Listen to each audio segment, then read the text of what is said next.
Well, Jacques Reland is an expert on French affairs at the Global Policy Institute and has been following the situation in Gabon closely. Jacques, we've seen that the French consulate's been targeted, that French nationals have been advised to stay at home.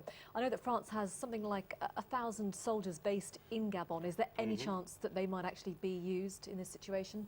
They would only intervene to protect the 10,000 French nationals who live in Gabon, and to evacuate them if necessary, to protect some potential targets, etc. But I don't think they would certainly not get involved in inter-party or inter-Gabonese affairs. The close relationship between France and Omar Bongo, very clear. Sarkozy was the only man who actually attended, Western leader who attended his funeral back in June. Do you think that relationship is now likely to change? Sarkozy has already talked about trying to change France's relationship with the whole of Africa. It has changed already to a certain extent, not much, but we can see that France's influence in all of Western Africa especially was very strong before. It was the reserve. France was a kind of a special chasse gardée, we said, a special hunting ground for French companies, etc., with control of politicians. But of late, it's known this concept of France-Afrique. But Sarkozy had promised to break away from that some time ago after he was elected.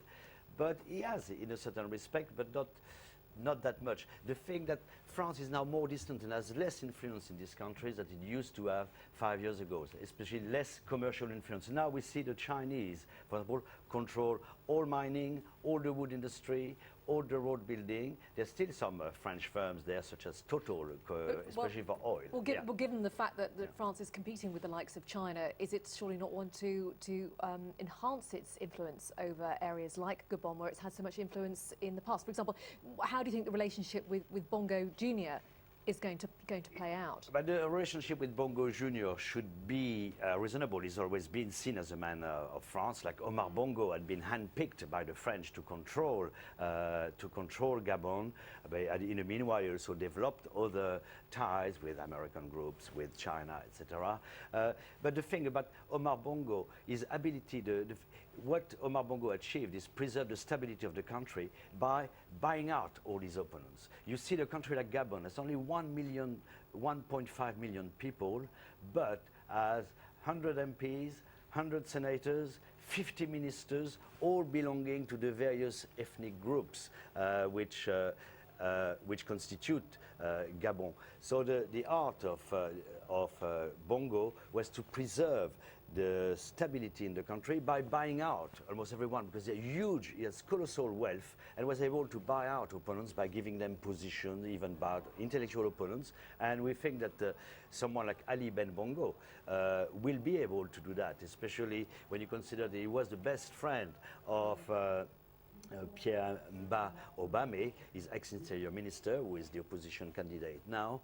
So I think, to revert to the point you were trying to make, I think lately with the previous correspondent, that maybe there will be a certain return to stability, but using again the same way, using the colossal wealth that is made in Gabon, not to help develop country, where 60% of the people live under the poverty line, but to buy out a certain kind of stability in the country. Briefly, Jacques, do you think the anti-French sentiment that we've seen on the streets today is going to continue? Is it going to see some of those 10,000 nationals No, I leaving? don't think it will continue for. It's an epidemic reaction, and I think France is paying more or less for the 40 years following the independence, where it really ruled the show there, and everything that happened in Gabon was done in connivance with the French. I think of late the French have moved away, as we've seen from Africa, from Ivory Coast, for example. You can see the French influence, political influence, is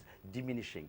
But there are still some occult networks which have been long established, who wield a certain amount of power in quite a lot of these countries, and France has become the scapegoat each time for also a certain degree of bad governance and the difficulty for proper democracy to establish itself in countries in Africa. All right, Jacques Reland, must leave it there. Thank you very much indeed.